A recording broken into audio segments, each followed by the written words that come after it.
नमस्कार और happy Diwali to all of you. अपनी बात आप सबके बीच रखने के लिए मैंने फिल्मों का माध्यम ज़रूर चुना है, लेकिन अभी सारी फिल्में तो मैंने नहीं देखी है। सारी दुनिया के लेवल पे काफ़ी भाषाओं में सभी देशों की फिल्में बनती हैं, तो जिन लोगों का वर्ल्ड सिनेमा में बहुत अच्छा नॉलेज है वो लोग शायद और अच्छे अच्छे हीरे निकाल सके फिल्मों से। मेरी बात आप तक पहुंचाने के लिए मैंने फिल्मों, कहानियों और कई तरह के कविताओं का भी संचयन करने का तय किया है, जिससे ये सिर्फ एक ही कला के क्षेत्र तक ही सीमित नहीं रह जाए। कहा जा सके जिन फिल्मों के बारे में, ऐसी फिल्में मेरी जानकारी में जितने भी हैं, जितने मैंने देखे हैं, उस पर बहुत बड़ी श्रृंखला बनना थोड़ा मुश्किल है। ज़्यादातर हमारी इंडस्ट्री फिल्में लोगों के मनोरंजन के लिए बनाती है। मनोरंजन बहुत ही ज़रूरी है, लेकिन मनोरंजन के साथ साथ अपने मन की तरफ देखना भी बहुत ज़रूरी है कि जो चीज़ हम देख रहे हैं या जो चीज़ हमें दिखाया जा रहा है वो हमारे अंतर्मन तक कितने गहरे से बैठ पाता है या सिर्फ बाहर से ही देखा और भूल गए, ऐसा हो जाता है ज़्यादातर। आज मैं 3 फिल्मों का नाम लूँगा, वो 3 फिल्में जो हिंदी फिल्म जगत के महानतम निर्देशकों में से एक महेश भट्ट जी के हैं। एक दौर होता है शायद इंसान की ज़िंदगी में जब क्रिएशन करना उनकी मजबूरी हो जाती है। इस दौर से शायद या इस प्रकृति के संयोग से शायद सभी महान लोग, सभी क्रिएटर एक ना एक टाइम ज़िंदगी में निकलते हैं, जैसे रविंद्रनाथ टैगोर फॉर एग्ज़ाम्पल, या इस तरह के और जितने भी महानतम क्रिएटर्स को हम जानते हैं। कहाँ से आती है ये इतनी सृजनात्मकता?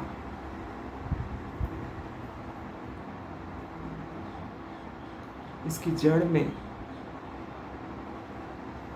कहीं ना कहीं मुझे करुणा दिखती है। महेश भट्ट जी की फिल्म, बिल्कुल उनकी शुरू की फिल्म, पहली फिल्म सारांश, जिसमें महान कलाकार अनुपम खेर जी ने पहली बार अभिनय किया था और वो उस वक्त बहुत ही कम एज के थे और उन्होंने एक रिटायर एजेड इंसान की भूमिका निभाई थी और एक ऐसा अभिनय किया था जो माइलस्टोन है आज भी हिंदी फिल्म इंडस्ट्री में।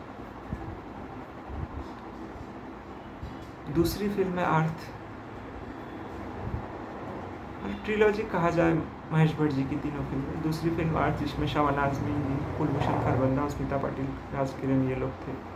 और तीसरी फिल्म है जख्म, जिसमें पूजा भट्ट, अजय देवगन, सोनाली बेंद्रे और बाकी अन्य कलाकार थे।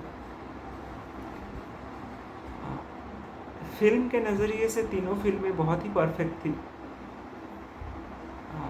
उनके कहानी के एस्पेक्ट पर, उनके दूसरे एस्पेक्ट पर जितना ध्यान दिया जाना चाहिए उतना अगर हम देना चाहें तो ये बहुत एक लंबा वीडियो बनेगा। लेकिन मुझे इन तीनों कहानियों और तीनों फिल्मों से जो मिला है, इनको देखकर या इनको समझकर, वो मुझे उस वक्त के महेश भट्ट सर की आत्म उपलब्धि के क्षण लगते हैं। कुछ ऐसा वक्त होगा उनकी ज़िंदगी में जब वो सत्य की तलाश में बहुत ज़्यादा उत्सुक थे, तभी सत्य के इतने करीब, सबसे करीब उनकी फिल्म सारांश बनी। एक रिटायर्ड स्कूल टीचर और उनकी वाइफ जो अपनी ज़िंदगी में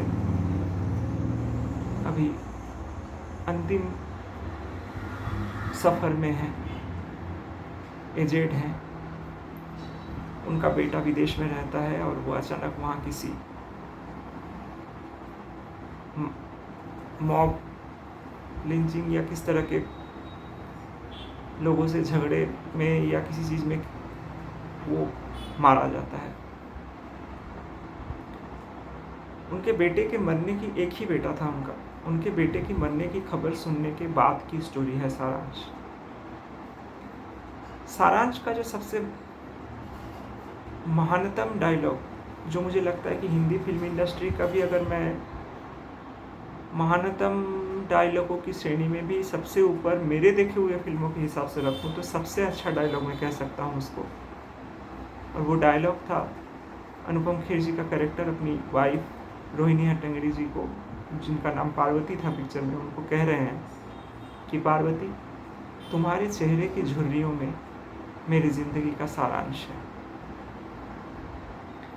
और दूसरा डायलॉग उसी फिल्म का कि पार्वती, जीवन कभी ख़त्म नहीं होता, वो सिर्फ रूप बदलता रहता है। जहाँ पर उन लोगों ने एक पार्क में अपने बेटे की अस्थियाँ एक जगह उन लोगों ने मतलब बिछाई थी, रखी थी, फूलों पे डाला था, वहाँ पर नए तरह के फूल और पेड़ खिल गए हैं, छोटे छोटे फूल निकल आए हैं लास्ट सीन में।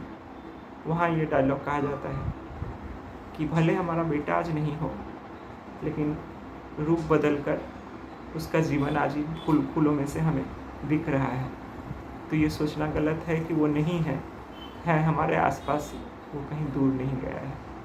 बीच में काफ़ी स्ट्रगल की कहानियाँ हैं, मतलब बेटे का राख लेने वो जाते हैं तो कैसे गवर्नमेंट ऑफिसर उनसे रिश्वत मांगते हैं, ये वो सब सीन, सब एक एक माइलस्टोन सीन है जो आज भी अभिनय की दक्षता को सिद्ध करने के लिए या समझाने के लिए शायद फिल्मी स्कूलों में भी बताया जाता हो।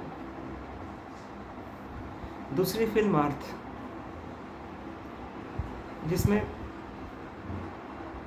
विश्वास के टूट जाने के बाद की कहानी है,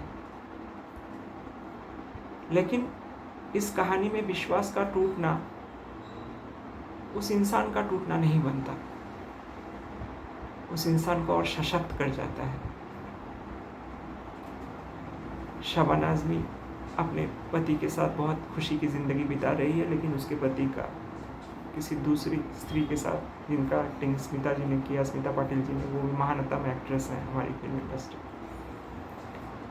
उनके साथ उनको प्यार हो जाता है और वो अपनी बीवी को छोड़ देते हैं। उसके बाद शबाना आज़मी जी का जो भी स्ट्रगल है ज़िंदगी का, और स्मिता पाटिल जी का जो गिल्ट फील है अंदर कि क्या ये प्यार है या मेरे इस चाहत की वजह से किसी को मैंने बहुत दुख दे दिया। मेन इन दो औरतों की कहानी है ये, जिनमें से दोनों को ही पिक्चर के लास्ट में सेल्फ रियलाइजेशन होता है कि किसी के भरोसे ज़िंदगी का रास्ता नहीं चलता, चाहे वो कितना भी प्यार करे, एट लास्ट हमें अकेले को ही तय करना पड़ता है हमारी राह, हम क्या चाहते हैं ज़िंदगी में से। ये फिल्म को भी कुछ बहुत ही यादगार लम्हे हैं, जिसमें लास्ट में शबाना आज़मी जी जब अकेली रहती थी तो उनसे राज किरण जो एक्टर थे, उसके कैरेक्टर का उनसे प्यार हो जाता है, और वो जब चाहता है कि मेरे साथ वो अपनी बाकी की ज़िंदगी बिताए और हम लोग शादी कर लें, तभी शबाना आज़मी जी मना करती है। वो बोलती है जितना प्यार और सम्मान तुमने मुझे दिया है वो प्यार और सम्मान दिल में लेके मैं जीना चाहती हूँ। किसी ऑर्गेनाइजेशन, शादी नाम के ऑर्गेनाइजेशन या सामाजिक बंधनों में बंध कर मेरे रिश्ते की जो परिणति हुई, मैं नहीं चाहता कि तुम वैसे याद रहो मुझे जैसे आज मुझे मेरे पति याद है। दोस्त रहो, पति मत बनना। और राजकिरण देवी लास्ट में उनको पूरे रिस्पेक्ट के साथ कहती है कि तुमने अपने जीवन का अर्थ पा लिया है और तुम्हें किसी की ज़रूरत नहीं पड़ेगी कभी। और एक बहुत ही इम्पोर्टेंट कैरेक्टर है फिल्म में, शबाना आज़मी जी के घर में जो काम वाली बाई थी, जिनका एक्टिंग बहुत ही खूबसूरत तरीके से रोहिणी हट्टंगडी जी ने निभाया था। वो एक यादगार कैरेक्टर है हमारे फिल्मों की हिस्ट्री में। वो अपनी छोटी बच्ची को पढ़ाना चाहती है, वो नहीं चाहती कि उसकी ज़िंदगी भी उसके जैसे हो, लेकिन उसका पति दारू पीता है, उसे मारता है, ये करता है, उसके पति को लेकर वो परेशान रहती है। एक दिन जब उसको पता चलता है कि उसकी बेटी के लिए वो घर घर में बाइक का काम करके, बर्तन झाड़ू पोछा करके जो पैसा जमा रही थी, उसका वो नशेड़ी पति वो पैसा भी चुरा लेता है अपना दारू का नशा पूरा करने के लिए, तो उससे रहा नहीं जाता और काफ़ी झगड़े के होते होते एक्सीडेंटली उसके हाथों उसके पति को खून हो जाता है। तब वो बहुत घबरा जाती है। उसको कोई अफसोस नहीं रहता है अपने पति को के चले जाने का, क्योंकि वो अपनी बेटी की ज़िंदगी कोई बर्बाद करे ये देख नहीं पाएगी। और उसके पति ने ज़िंदगी भर उसको सिर्फ तकलीफ़ ही दिया था। उसने तकलीफ़ सहे थे, लेकिन अपनी बेटी की वो ज़िंदगी वो बर्दाश्त नहीं कर। तो वो जब चिंता में पड़ जाती है कि क्या होगा मेरी बच्ची का, अब तो मैं जेल चली जाऊंगी। उसने खुद अपना गुनाह कबूल भी कर लिया, लेकिन शबाना आज़मी जी जिसके घर में वो काम करती थी, उनका घर टूटते हुए भी उन्होंने देखा था। वही शबाना आज़मी जी जब सेल्फ डिपेंडेंट बन जाती है, तो वो आके जेल में वो बाई को कहती है कि तुम चिंता मत करो, तुम्हारी बेटी अब मेरी जिम्मेदारी है, इसे मैं पढ़ाऊंगी, ज़िंदगी में आगे बढ़ाऊंगी। तुम्हारी सारी साधना आराधना सब पूरी हुई, तुम्हारे जीवन का लक्ष्य पूरा करना अब मेरा काम है। तो शबाना आज़मी जब उनकी बेटी को गोद लेती है या जो भी मतलब उसको अपने साथ रखती है, वहीं से उनको जीवन का सही अर्थ पता चल जाता है। तीसरी फिल्म ज़ख्म, जो एक बहुत बड़ा माइलस्टोन है समाज के धार्मिक रूढ़िवादिताओं के खिलाफ। ये एक तरह से बायोपिक भी कहा जाता है, महेश भट्ट की लाइफ से भी कुछ मिलता हुआ। कितना सच है कितना नहीं पता नहीं मुझे, लेकिन बहुत नज़दीक नहीं होने से इतनी अच्छी फिल्म कोई नहीं बना पाएगा। कहीं ना कहीं जिन कहानियों में, जिन फिल्मों में हमारी अपनी ज़िंदगी आती है, वो कहानियाँ ही दर्शकों को और समाज को ज़्यादा पसंद आती है। ज़ख्म एक ऐसे बच्चे की कहानी है जिसको पता है कि उसका पिता कौन है, लेकिन उनके साथ वो रहता नहीं, क्योंकि उसके पिता की मम्मी को ये पसंद नहीं। और उसको ये भी नहीं पता कि उसकी अपनी मम्मी का एक्चुअल धार्मिक आइडेंटिटी क्या है। जब पता चलता है तब तक उनके पिता इस दुनिया से चले गए होते हैं, और उसको पता चलता है कि इसी आइडेंटिटी की वजह से ही मेरे पापा की जो मम्मी थी वो पसंद नहीं करती थी मुझे और मेरी मम्मी को। बहुत ही संवेदनशील फिल्म है। इस फिल्म के बारे में बोलने से अच्छा है कि इस फिल्म को देखा जाए।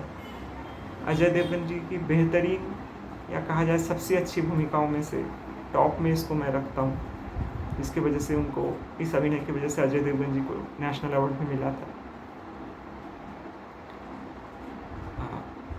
अगर डायलॉग की बात है तो मैं एक डायलॉग ज़रूर बोलना चाहूँगा इस फिल्म की, जो वो अजय देवगन जी अपनी माँ को जब लास्ट राइट्स के लिए ले जा रहे थे हॉस्पिटल से, तो उन्होंने अपने भाई, उनका भाई जो कुछ पॉलिटिकल लीडरों में के चक्कर में फंस के मतलब कुछ मतलब धार्मिक विभेद सृष्टि करने वाले बात लोगों के साथ मिल चुके थे, उसको जब वो बोलते हैं कि चल अभी ये सब बात हम लोग कुछ देर के लिए सब भूल जाते हैं, तू भी भूल जा, क्योंकि एक बात याद रखना कि माँ की ज़ात नहीं होती।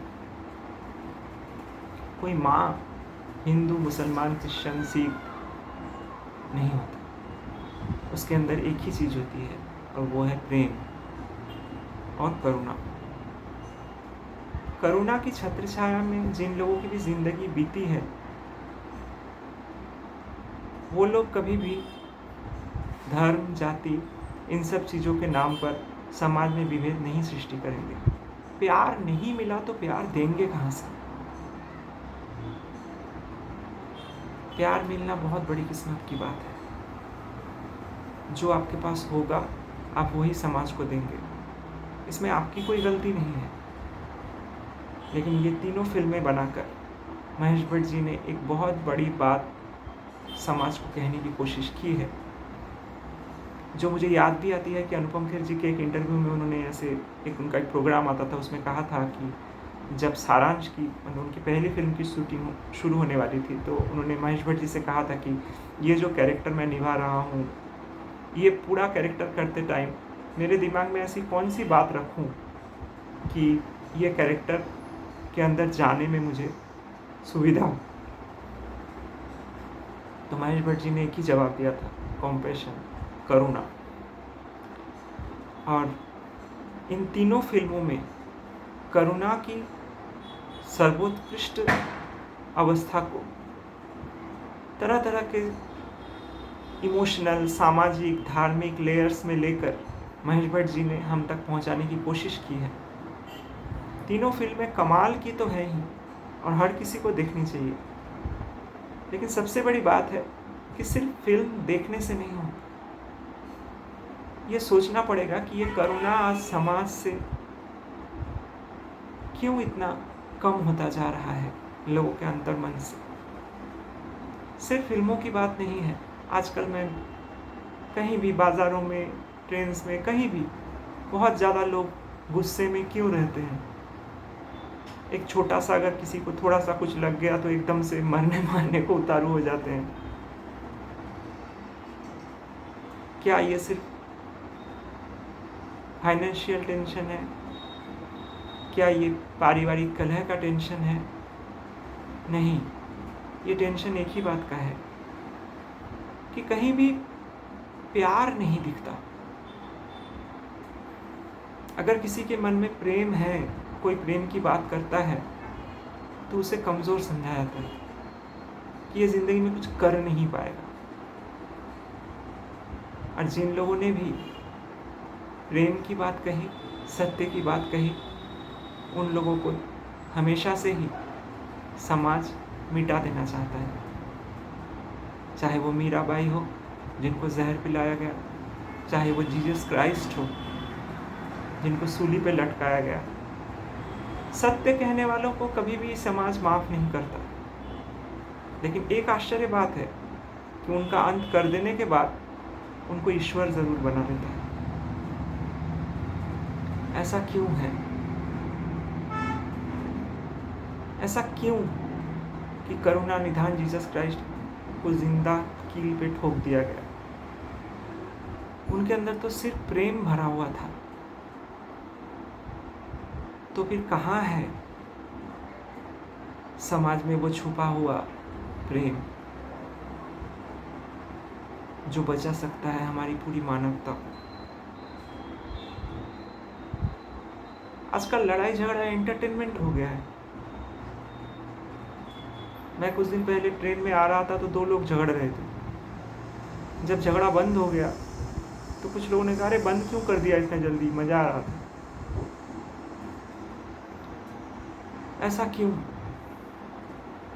शायद इसीलिए कि वो झगड़ा या वो क्रोध या आक्रोश हम सबके मन में कहीं ना कहीं दबा हुआ है। जो बहुत मार धाड़ वाले पिक्चरों को देखकर हमें मज़ा आता है कि एक हीरो ने एक मुक्का मारा तो विलेन आसमान में उड़ रहा है, ये सब देख के मज़ा क्यों आता है? ये तो मज़ा आने की चीज़ एक्चुअली नहीं है। और अगर किसी फिल्म में सत्य दिखाया जा रहा है, प्रेम दिखाया जा रहा है, अपने अंतर्मन की तलाश दिखाई जा रही है, तो ज़्यादातर लोग ये क्यों कहते हैं कि कुछ मज़ा नहीं है? इसमें उनकी कोई गलती नहीं है, गलती है इस समाज व्यवस्था की, परिवारवाद की व्यवस्था की, जहाँ नींव ही बचपन से ही प्रेम सिखाकर नहीं दिए जाते। प्रेम मिलता ही नहीं। बचपन से क्या बनोगे, क्या करोगे, बाजू वाला ये बन गया, ये हो गया, तुमसे कुछ हुआ ही नहीं। अगर मैं कहूँ कि माँ मुझसे कुछ हुआ नहीं लेकिन मैं आपसे बहुत प्यार करता हूँ, तो खुश नहीं है पेरेंट्स ये बात सुनकर कि ठीक है भाई, वो ठीक है, प्यार करते हो भाई, लेकिन क्या है कि हमारी इज्जत समाज में तुम क्या हो उससे ज़्यादा बनती है।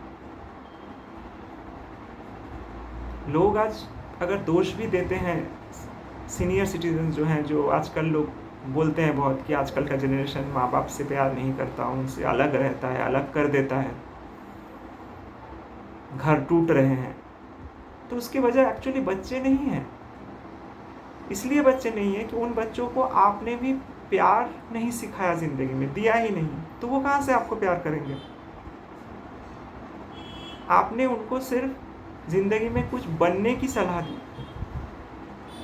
अभी जो जितने कुछ रियलिटी शोज़ होते हैं उसमें जो बच्चे आते हैं, गाना गा रहे हैं, डांस कर रहे हैं, अच्छा है, लेकिन उन बच्चों की जब बातें सुनता हूँ मुझे अजीब लगता है कि तुम क्यों आए हो बेटा इस शो में? उसका जवाब ये नहीं है कि मुझे गाना गाना अच्छा लगता है इसलिए। ज़्यादातर लोगों का जवाब क्या है? मैं अपने मम्मी पापा का सपना पूरा करना चाहता हूँ, मैं चाहता हूँ ज़िंदगी में कुछ बनूँ कि मम्मी पापा के लिए कुछ कर सकूँ, मैं चाहता हूँ ज़िंदगी में कुछ बनूँ कि ये बन जाऊँ, वो बन जाऊँ। अभी बात यह है, क्या जन्म किसी का सपना पूरा करने के लिए हुआ है इस दुनिया में?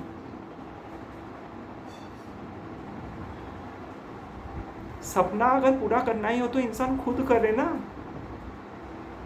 तो उम्मीद के साथ आप किसी को बड़ा करते हो, उसके ऊपर सारी जिम्मेदारियां डालते हो, उसको क्या अच्छा लगता है ये कभी लाइफ में पूछोगे ही नहीं। आपको जो अच्छा लगता है वो करे तो वो आपका अच्छा संतान, नहीं अच्छा लगे तो बुरा संतान। आप बोलोगे ये करो, वो अगर बोले नहीं मुझे ये चीज़ पसंद नहीं है, तो अब बुरे हो गए। और समाज में भी यही हो रहा है। कोई इंसान, किसी इंसान की उत्पत्ति ही प्रेम से नहीं हो रही है, हर चीज़ एक काम के तरह हो गया। शादी करो, बच्चा पैदा करो, उनको बड़ा करो, फिर करते करते, नौकरी करते करते, घर का काम करते करते, हाउस वाइफ, एक दिन गुजर जाओ और लोगों को दोष देते रहो ज़िंदगी भर, ये बुरा है, वो बुरा है, बाजू वाले बुरे हैं, रिलेटिव बुरे हैं, ये है वो है। अरे आप ये क्यों भूल जा रहे हो कि आपने किससे प्यार किया ज़िंदगी में जो आपको प्यार मिलने वाला है? आपने तो सिर्फ बिजनेस किया है, आपने सिर्फ खरीदा है सामने वाले को। वही अभाव तो है अंदर।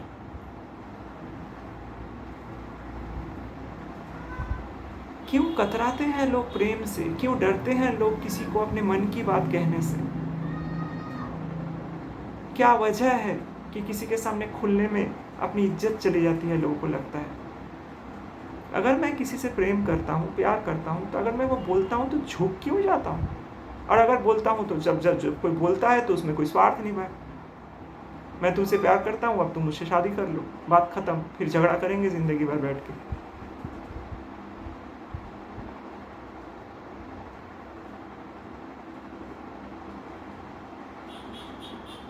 करुणा धर्म है। किसी को तकलीफ में देखकर कष्ट पाना धर्म है। प्रेम धर्म है। किसी के अधिकारों के लिए लड़ना धर्म है।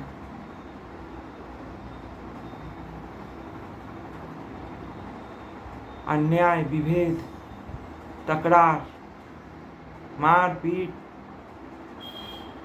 इनमें कहाँ से धर्म आ गया भाई?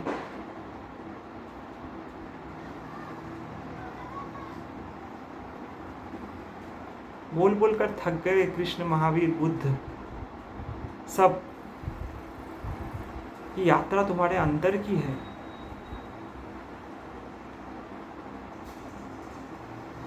बाहर पे डिपेंडेंट रहोगे तो हमेशा भटकोगे।